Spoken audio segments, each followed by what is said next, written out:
అందరికీ praise the lord. ఈరోజు దైవ మర్మముల్లోని దినపాఠము జూన్ 20వ తారీఖున, నన్ను నీ సత్యమును అనుసరింపజేసి నాకు ఉపదేశము చేయము.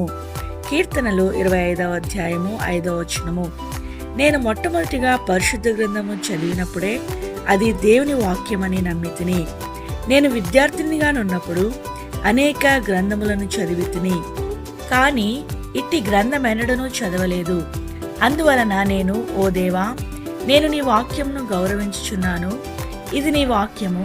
నేను చదువుచున్న భాగములో నుండి నాతో మాట్లాడుము, నాకు నేర్పించుము.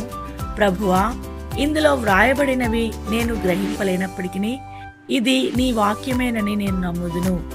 ఓ దేవా, నీ సమయములో నీ వాక్య భావమును నాకు వివరింపుము. ఇప్పుడైనను సరే, లేక 2 సంవత్సరముల తరువాత అయినను సరే, నీవే నాకు విశదీకరించుము. నేను నిన్ను విసిగించను. నా అనుదిన అవసరతను బట్టి నాతో మాట్లాడుము అని ప్రార్థించితిని. అప్పటి నుండి దేవుని వెలుగు నాలో అంతకంతకు ప్రకాశించుటకు ఆరంభించెను. ఒకవైపు నా అంతరంగ చెడు స్థితిని నేను గుర్తెరిగితిని. రెండవ వైపు నన్ను క్షమించి శుద్ధి చేయుటకు ఆయన అపారమైన కృపను నా అనుదిన అవసరతల నిమిత్తమై ఆయన చేసిన ఏర్పాటును కనుగొంటిని. బైబిల్ జ్ఞానము అధికంగా కలిగి ఉండిన నీతిమంతుడు నగుదునని నేను మొదట తలంచితిని. కానీ పిమ్మట మనము జ్ఞానం చేత కానీ సూచక క్రియల చేత కానీ నీతిమంతులముగా తీర్చబడలేమని గ్రహించితిని. ఆయన స్వరమును వినుట వలననే మనము నీతిమంతుల మగుదుము.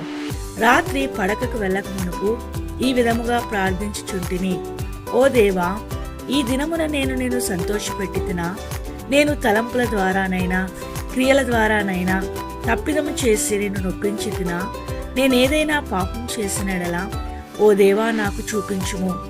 ఆయన నా పాపము చూపించినప్పుడల్లా నేను ఒప్పుకొని సరిచేసుకుంటుని.